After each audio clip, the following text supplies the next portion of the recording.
Me friends and ఫ్యామిలీతో సరదాగా బయటకు వెళ్ళటానికి కారు లేదా అయితే వెంటనే ఈ నెంబర్కి కాల్ చేయండి. నమస్తే రేవంత్. నమస్తే అండి. రేవంత్, ఈ వీడియోలో అసలు 2024లో మ్యూచువల్ ఫండ్ ఇండస్ట్రీలో ఏం జరిగిందో కొంచెం డీటెయిల్గా మాట్లాడుకుందాము. లార్జ్ క్యాప్ ఫండ్స్లో కానీ, మిడ్ క్యాప్ ఫండ్స్లో కానీ, స్మాల్ క్యాప్ ఫండ్స్లో 2024 ఎంత మేర రిటర్న్స్ ఇచ్చాయి, అదేవిధంగా 2024లో అసలు మ్యూచువల్ ఫండ్ ఇండస్ట్రీలోకి ఎంత ఎత్తున అంటే పెట్టుబడులు వచ్చి పడ్డాయంటారు. అసలు మ్యూచువల్ ఫండ్స్ ఒక రకంగా మనకి బెటర్ రిజల్ట్స్ అయితే డెలివరీ చేసాయి వెన్ కంపేర్ టు ఇండెక్స్. మనకి లార్జ్ క్యాప్ అంటే మనకి నిఫ్టీ 50 ఇండెక్స్ ఇదంతా కూడా మనకి 9.5 to 10% మాత్రమే యావరేజ్ రిటర్న్స్ని డెలివర్ చేశాయి. But when compare to that మనకి మ్యూచువల్ ఫండ్స్ అనేవి చాలా బెటర్ రిటర్న్స్ని డెలివర్ చేశాయి. సో ఈటీఎఫ్తో కంపేర్ చేస్తే మ్యూచువల్ ఫండ్స్ ఎందుకు బెటర్ అనేది ఇక్కడ సాలిడ్ ఎవిడెన్స్ తోటి I will prove. So mutual funds అనేది లో రిస్క్, వెల్ మెయింటైన్, ప్రొఫెషనల్స్ ఉంటారు, గైడ్ యూ, ట్రాన్స్పరెంట్ గా ఉంటుంది.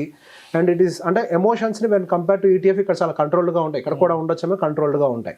So when we get into this subject if you can see, so నేను ఒక్కొక్కటి విడివిడిగానే ఎక్స్ప్లెయిన్ చేస్తాను. మేజర్ మనకి large cap, mid cap, small cap, multi cap and flexi cap. So overall industry, equity industry wise గా కూడా మనకి average returns ఎంత వచ్చాయనేది కూడా ఒకసారి విడివిడిగా ఒక ఎక్సెల్ షీట్ ని ప్రిపేర్ చేసి వర్కౌట్ చేస్తున్నాను. హియర్ అండ్ దేర్ ఏదైనా కొంచెం పర్సంటేజ్ లో తేడా ఉండొచ్చు, it is almost same. By the time మనం రికార్డ్ చేసే టైంకి ఇవాళ NAV అప్డేట్ కాలేదు. So there will be slight difference, that's fine. But here and there it is same. So మనం ఫస్ట్ లాస్ట్ క్యాప్ కనుక గమనించినట్లయితే మన యావరేజ్ రిటర్న్ 17.56% అయితే కనిపిస్తుంది యావరేజ్ గా. సో టోటల్ గా చూస్తే మనకి ఈ పర్టికులర్ సెగ్మెంట్ లో టాప్ కాంట్రిబ్యూటర్ గా మనకి white oak capital large cap fund అనేది టాప్ కాంట్రిబ్యూటర్ గా ఉంది. అండ్ దాదాపుగా వాళ్ళు 24.7% యావరేజ్ రిటర్న్స్ ని డెలివర్ చేశారు. లార్జ్ క్యాప్ సెగ్మెంట్ ఇంత రిటర్న్ అనేది హ్యూజ్ అది. సో మనకి లీస్ట్ డెలివర్ చేసింది PGIM India large cap fund, and అది ఆల్మోస్ట్ 12.8. ఈవెన్ మనకి ఇండెక్స్ తో కంపేర్ చేస్తే బెటర్ రిటర్న్స్ అయితే డెలివర్ చేశాయి. And but there is a slight difference ఈ రెండింటి మధ్యలో. సో బేసిక్ గా మనకి 20 అబౌవ్ దాటినవి లార్జ్ క్యాప్ లో పెద్ద ఎత్తున ఏమీ లేవు. నాకు వైట్ ఒకటే పెద్ద ఎత్తున కనిపిస్తుంది. But average return is 17.56. అంటే మనం ఒక దాంట్లో కాకపోతే ఒక దాంట్లో లేదు, ఒక 4-5 వాటిలో పెట్టినా కానీ యావరేజ్ రిటర్న్ అది వచ్చి ఉండేది మనకి. సో ఆ తర్వాత నెక్స్ట్ మిడ్ క్యాప్ సెగ్మెంట్ చూద్దాము. So mid cap segment average return delivery మాత్రం కొంచెం సర్ప్రైజింగ్ గానే ఉంది, 32.3%. సో మనకు అక్కడ ఇండెక్స్ వైజ్ గా చూస్తే అది హార్డ్లీ 23-25 ఇందాక మనం మాట్లాడుకున్న ఒక వీడియోలో. సో ఏదైనా స్మాల్ క్యాప్ కానీ మిడ్ క్యాప్ కానీ టుగెదర్ 25 అయితే దాటలేకపోయినాయి. బట్ ఇక్కడ మిడ్ క్యాప్ సెగ్మెంట్ కి సంబంధించిన మ్యూచువల్ ఫండ్ యావరేజ్ రిటర్న్, నేను టాప్ చెప్పట్లేదు, లోయెస్ట్ చెప్పట్లేదు, యావరేజ్ రిటర్న్ దాదాపు మనకి 32.3గా ఉంది. అండ్ అదే మనకి ఇందులో టాప్ పర్ఫార్మర్ గా Motilal Oswal mid cap fund 57.2% returns. Massive అసలు అది 52.7 అంటే అఫ్ కోర్స్ దాని దరిదాపుల్లో మరి ఏదీ లేదు. అది ఎందుకు పెరిగిందో కూడా నా దగ్గర లైక్ ఎనాలిసిస్ ఉంది, బట్ ఇక్కడ అవసరం తర్వాత ఎప్పుడైనా మాట్లాడుకుందాం. బట్ ఒక మ్యాసివ్ రిటర్న్స్ 57% రిటర్న్స్ డెలివర్ చేసింది. అండ్ మనకి వర్స్ట్ పర్ఫార్మర్గా అయితే మాత్రం మనకి 1 or 2 ఉన్నాయి. ఎస్ మనకి 13% టారస్ ఒకటి ఉంది మనకి. And as majority of the mid cap segment అంతా కూడా మనకి 20% అబోనే ఉంది, ఇన్ఫాక్ట్ 30% అబోనే ఉంది. So the average return is 32, ఒక డీసెంట్ రిటర్న్ అయితే డెలివర్ చేశాయి. అండ్ దాంతో పాటుగా మనం నెక్స్ట్ స్మాల్ క్యాప్ ఇండెక్స్ని గమనిద్దాము. So small cap average return మనకి 27గా మాత్రమే ఉంది. ఇన్ఫాక్ట్ మిడ్ క్యాప్ ఈ సంవత్సరం మనకి మ్యూచువల్ ఫండ్ పరంగా ఎక్కువ రిటర్న్స్ని డెలివర్ చేయడం అయితే అబ్జర్వ్ చేసాం. అదే మనం ఇండెక్స్ పరంగా అది మిడ్ క్యాప్ ఇండెక్స్ బాగుందా, స్మాల్ క్యాప్ ఇండెక్స్ బాగుందా ఈ సంవత్సరం అంటే స్మాల్ క్యాప్ ఇండెక్స్ అబ్సల్యూట్గా ఎక్కువ రిటర్న్ చూపిస్తున్నప్పటికీ మ్యూచువల్ ఫండ్ పరంగా మాత్రం మనకి మిడ్ క్యాప్ ఇండెక్స్ రిటర్న్స్ ఎక్కువగా డెలివర్ చేసింది. అదే ఇక్కడ మనకి స్మాల్ క్యాప్ ఇండెక్స్ కేవలం 27% మాత్రమే డెలివర్ చేసింది. సో మనకి టాప్ పర్ఫార్మర్ గమనిస్తే same Motilal Oswal small cap almost 49.56, వేరే సేమ్ కంపెనీ మనకి మిడ్ క్యాప్ లో 57 డెలివరీ చేసింది. ఇక్కడ వాళ్ళే మనకి 49.56% డెలివరీ చేశారు. అండ్ నెక్స్ట్ మనకి వర్స్ట్ పర్ఫార్మర్ గా క్వాంట్ స్మాల్ క్యాప్ కాదు, క్వాంటమ్ స్మాల్ క్యాప్ మనకి 17.99% డెలివరీ చేసింది. సో ఓవరాల్ గా చూస్తే మనకి మిడ్ క్యాప్ సెగ్మెంట్ కూడా మనకి ఇండెక్స్ ని అయితే అవుట్ పర్ఫార్మ్ చేసింది, there is no doubt. And next దాంతో పాటుగా మనకు ఇంకొంచెం ఎక్కువగా ఎక్స్ప్లోర్ చేసేది ఫ్లెక్సీ క్యాప్ వైపుగా చూస్తూ ఉంటాం. సో ఫ్లెక్సీ క్యాప్ యొక్క రిటర్న్స్ మనకి యావరేజ్గా 23% ఉంది.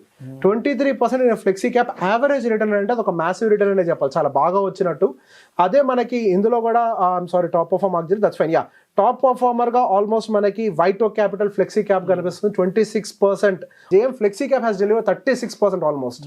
ఫ్లెక్సీ క్యాప్ సెగ్మెంట్ లో one of the highest performer గా ఉన్నారు and the average return is 23%.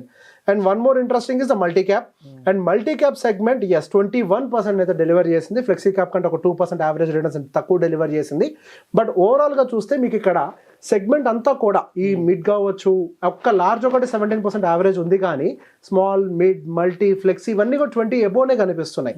So మనకి ఓవరాల్ ఇండస్ట్రీ ఈక్విటీ వైజ్ గా మొత్తం కలిపి మనం కనుక కంపేర్ చేస్తే ఎంటైర్ మ్యూచువల్ ఫండ్ అయితే నాకు యావరేజ్ గా 21% అయితే డెలివర్ చేసినట్టుగా కనిపిస్తుంది.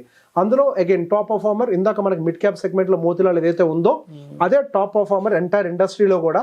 And there is one lower performer so ICICI Prudential FMCG. So FMCG by default గా అది మనకి అది ఆ సెక్టోరియల్ లోకి వస్తుంది. ఇందాక మన ఎఫ్ఎంసీజీ సెక్టర్ కూడా మాట్లాడుకున్నాం, అది మైనస్ లో ఉంది యాక్చువల్ గా సెక్టర్ పరంగా చూస్తే. ఇక్కడ వీళ్ళు అట్లీస్ట్ ఒక 3% అయితే డెలివరీ చేశారు. సో ఓవరాల్ గా చూసినా మనం ఎక్కడ ఇన్వెస్ట్ చేసినా కానీ 21% రిటర్న్స్ అయితే యావరేజ్ గా వచ్చేసాయి. సో దాని గురించి మనం ఎటువంటి కంగారు పడాల్సిన అవసరం లేదు. సో నేను అందుకే when compare to ETF index మనకి మ్యూచువల్ ఫండ్స్ అనేవి స్ట్రాంగ్ బెట్స్ అని చెప్తాను నేను. అక్కడ ఇండెక్స్ తో కంపేర్ చేస్తే మీకు ఇక్కడ అబ్సల్యూట్ గా చాలా మంచి రిటర్న్స్ డెలివరీ చేసాయి. అక్కడేమో small cap and mid cap index 23 to 25 ఉంది. ఇక్కడ మీకు యావరేజ్ ఫ్లెక్సీ క్యాప్ డెలివరీ చేసింది కదా యావరేజ్ రిటర్న్ దాదాపుగా 23% రిటర్న్ అనేది. So when compare to ETF mutual funds are always the best option. So ఇందాక మీరు ఇంకో ప్రశ్న కూడా అడిగాడు ఓవరాల్ గా ఇండస్ట్రీ ఎలా ఉంది. సో ఓవరాల్ గా గమనిస్తే ఇండస్ట్రీ వైజ్ గా మనకి నవంబర్ డేటా అయితే డీటెయిల్ చార్ట్ అనాలిసిస్ ఉంది. సో మనకి ఇండస్ట్రీ ఏఎం అయితే కంపారిటివ్లీ మనకి నవంబర్ లాస్ట్ ఇయర్ అయితే 49 lakh crore గా ఉంటే ఇప్పుడు నవంబర్ ఎండింగ్ రిపోర్ట్ ప్రకారం అయితే 68 lakh crore గా అయితే కనిపిస్తుంది. There is almost 38% of jump. So definite గా 38% లో ఐ స్ట్రాంగ్లీ బిలీవ్ ఒక 21% అయితే మార్కెట్ పెరిగి కాంట్రిబ్యూట్ చేస్తుంటది. ఆ ఫ్రెష్ ఇన్ఫ్లోస్ అనేవి కంపారిటివ్లీ ఎస్ మిగతా అట్రిబ్యూట్ చేసి ఉంటాయి మనకి రిజల్ట్ లో. సో ఓవరాల్ గా అయితే మనకి ఇండస్ట్రీ గ్రోత్ వైజ్ గా అయితే దెర్ ఇస్ నో ప్రాబ్లం, అది కన్సిస్టెంట్ గా గ్రో అవుతూనే ఉంది. అదే ఎస్ఐపి ఏయుఎం సో ఎస్ఐపి నుంచి మనకి ఈ 68 లక్షల్లో ఎంత కాంట్రిబ్యూషన్ ఉంది అని అంటే మనకి ఇయర్ ఎగో పోయిన సంవత్సరం దాదాపుగా 9.3 లక్షల కోట్లుగా ఉంటే ఈ సంవత్సరం మనకి ఆల్మోస్ట్ మనకి 13 లక్షల కోట్ల వరకు కూడా పెరిగింది.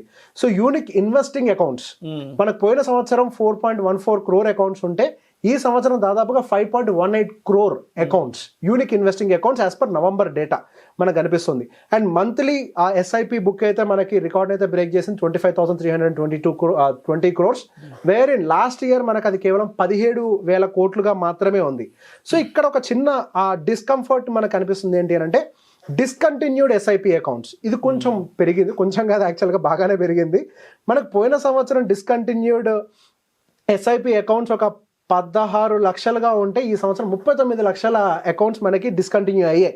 అదే పర్సంటేజ్ వైజ్ గా చూస్తే రిజిస్టర్డ్ ఎస్ఐపిస్ డిస్కంటిన్యూ అయినవి మనకి లాస్ట్ ఇయర్ 54% డిస్కంటిన్యూ అయితే ఈ సంవత్సరం 79% డిస్కంటిన్యూ అయింది. సో అదొక్కటి కొంచెం ఇబ్బందికరంగా ఉంది. అండ్ దాంతో పాటుగా ఈ సంవత్సరం హైయెస్ట్ ఫండ్ ఫ్లో ఏ సెగ్మెంట్ లోకి ఉంది అది కూడా ఇంపార్టెంట్. సో ఈ సంవత్సరం మనకి పర్టికులర్గా నవంబర్ మంత్ లో అండ్ ఈ ఇయర్ కనుక గమనించినట్లయితే నవంబర్ మంత్ లో దాదాపు మనకి సెక్టర్ అండ్ థిమాటిక్ లోకి హ్యూజ్ ఫ్లోస్ దాదాపుగా 146,000 కోట్లు అక్కడికే ఫ్లోస్ కనిపిస్తున్నాయి. నెట్ సేల్స్ మనకి అక్కడ ఎక్కువగా డామినేటింగ్ గా కనిపిస్తుంది. అండ్ ఫోకస్డ్ ఫండ్స్ లో అవుట్ ఫ్లోస్ ఎక్కువగా ఉన్నాయి, దాదాపుగా ఒక 2,000 కోట్ల వరకు కూడా మనకి ఇందులో అవుట్ ఫ్లోస్ కనిపిస్తున్నాయి. అండ్ మనకి మల్టీ క్యాప్ వీటిల్లో కంపారిటివ్లీ తక్కువ. అండ్ ఎస్ లార్జ్ క్యాప్ లో కేవలం 17,000 కోట్లే. And large and mid cap అయితే 38,000 కోట్లు, మిడ్ క్యాప్ లో 30,000 కోట్లు, అండ్ స్మాల్ క్యాప్ లో 33,000 కోట్లు. సో ఓవరాల్ గా ఇక్కడ ఓవరాల్ పిక్చర్ కనుక మేము గమనిస్తే too much of deviation sector and thematic లోకి వచ్చింది. సో ఈ సహజంగా ఈ mid cap and small cap segment లో మూవ్స్ ఎక్కువగా ఉండాలి. కానీ ఇప్పుడు మనకి ఆపోజిట్ సైడ్ లో మనకి ఈ థిమాటిక్ అండ్ సెక్టోరియల్ లో ఫ్లోస్ అనేవి విపరీతంగా పెరిగాయి. అది కొంతవరకు అందరినీ భయానికి అయితే గురి చేస్తుంది. Even SEBI is bothered about this flows. విపరీతమైన ఫ్లోస్ లోపలికి వస్తున్నాయి. నెట్ సేల్స్ నేను చెప్పేది నెట్ సేల్ ఆ టర్మ్ అర్థం చేసుకోవాలంటే నెట్ సేల్స్ పరంగా అంటే అవుట్ ఫ్లోస్ అన్ని పోగా మిగులుతున్న డబ్బులు అవి. సో అది కొంచెం ప్రాబ్లమాటిక్. ఎందుకంటే మనకి ఏమైనా సెక్టర్స్ కనుక అండర్ పర్ఫార్మ్ చేస్తే ఇందాక మనం ఎఫ్ఎంసీజీ చూసాం జస్ట్ 3%. బై ఎనీ ఛాన్స్ మీ పోయి అక్కడ ఉంటే ఇబ్బంది పడి ఉండేవాళ్ళు. సో బేసిక్ గా డైరెక్ట్ సెక్టర్ అండ్ థిమాటిక్ తో కంపేర్ చేస్తే I strongly recommend stick to market capitalization. Large mid small focused ఇవి ఉన్నాయి కదా, మల్టీ క్యాప్ ఫ్లెక్సీ క్యాప్ ఇవి చాలు మనకి. సో వాటిల్లో ఉంటే మనకి స్టేబుల్ రిటర్న్స్ నీ ఎవిడెంట్గా చూపించాను. యావరేజ్ రిటర్న్స్ మనకి ఈవెన్ మనకి మిడ్ క్యాప్ కూడా 33 ఇచ్చింది, స్మాల్ క్యాప్ అయితే ఆల్మోస్ట్ 25+ ఇచ్చింది, ఫ్లెక్సీ 23 ఇచ్చింది. ఇంతకు మించి ఆశ పెట్టుకుంటే అత్యాస వద్ది. Greediness is the biggest enemy in this market, అది గుర్తుపెట్టుకోండి. This data clearly shows there is lot of greediness in the market. Right, thank you so much. Thank you అండి.